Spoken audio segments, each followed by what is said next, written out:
ഗൗരിയായി പരമസന്നിധിയിലെത്തിയ ദേവിയെ ഭഗവാൻ പ്രണയാധിക്യത്താൽ ആലിംഗനം ചെയ്തു. ദേവിയും ദേവനും അനന്തരം ക്രീഡയിൽ മുഴുകി. 100 വർഷം കഴിഞ്ഞിട്ടും സുരതം അവസാനിച്ചില്ല. ഇതോടുകൂടി പ്രപഞ്ചത്തിൻ്റെ താളം തെറ്റുവാൻ തുടങ്ങി. ലോകം ഇളകി മറിഞ്ഞു. ദേവകൾ ഭയന്നുപോയി. ഈ നില തുടർന്നാൽ ലോകം നശിക്കുക തന്നെ ചെയ്യും. പരമേശ്വരൻ്റെയും പാർവതിയുടെയും ക്രീഡ അവസാനിപ്പിക്കണം ദേവന്മാർ തീരുമാനിച്ചു. പ്രസ്തുത ലക്ഷ്യത്തോടെ ദേവകൾ ഭഗവാനെ പ്രാർത്ഥിച്ചു തുടങ്ങി. ആ പ്രാർത്ഥനയിൽ പ്രസന്നനായ ശിവൻ സുരതം നിർത്തി ദേവകളോട് കാര്യമന്വേഷിച്ചു. അല്ലയോ ഗൗരീപതേ, അവിടുത്തെ സുരതമിനെ താങ്ങുവാനുള്ള ശക്തി ഭൂമിക്കില്ല. ഭൂമി വിറകൊള്ളുകയാണ്. ചരാചരങ്ങൾ ഭയന്നു തുടങ്ങിക്കഴിഞ്ഞു.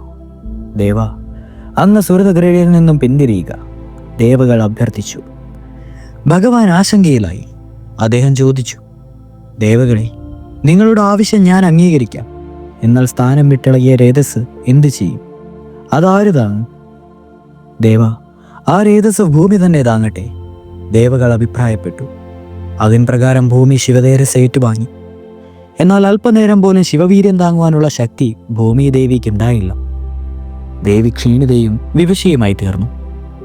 അവൾ ദേവകളോട് തന്റെ പ്രയാസമറിയിച്ചു. ഹേ അമരേശ്വരന്മാരെ, നിങ്ങളുടെ ആവശ്യപ്രകാരം ഞാൻ ഭഗവാൻ ശങ്കരന്റെ രേതസ് സ്വീകരിച്ചു. എന്നാൽ അനുനിമിഷം വീര്യമേറുന്ന ദേവരേതസ് താങ്ങുവാൻ ദുർബലയായി എനിക്ക് സാധിക്കുന്നില്ല. ഈ രേതസ് നിങ്ങൾ മടക്കിയെടുത്താലും. ദേവകൾ വിഷമിച്ചുപോയി. സർവചരാചരങ്ങളെയും വഹിക്കുന്ന ഭൂമിക്കും ഭഗവത് വീര്യം സ്വീകരിക്കുവാൻ സാധിക്കുന്നില്ലെന്നു പിന്നെ ആർക്കാണ് ഇതിനെ സാധിക്കുക? അവർ ചിന്തയിലായി. ഈ ഘട്ടത്തിൽ അഗ്നിദേവൻ ഇപ്രകാരം അറിയിച്ചു, ദേവകളെ, നിങ്ങൾ വിഷമിക്കേണ്ടതില്ല. ഭൂമിദേവിയെ ദുർബലനാകുന്ന ശിവതേജസ് ഞാനിതാ സ്വീകരിക്കുവാൻ സന്നദ്ധയായിത്തീരുന്നു. എനിക്ക് ആ ദിവ്യരേതസ് നൽകുക. അതനുസരിച്ച് ശിവവീര്യം അഗ്നിയിൽ നിക്ഷേപിക്കപ്പെട്ടു. എന്നാൽ ദേവകളുടെ നടപടി പാർവതിക്ക് ഇഷ്ടപ്പെട്ടില്ല. ദേവി കുപിതയായി ദേവകളെ ഇപ്രകാരം ശപിച്ചു. അല്ലയോ ദേവകളെ, ലൗകിക സുഖത്തിൽ ലീനയായിരുന്ന ഭഗവാനെ നിങ്ങൾ അതിൽ നിന്നും പിന്തിരിപ്പിച്ചു. എൻ്റെ പതിയുടെ ദിവ്യരേതസ് ഞാൻ വഹിക്കാതിരിക്കുവാൻ അത് കാരണമായി. ഇപ്പോഴിതാ അശരണനായ രേതസ് അലയുന്നു.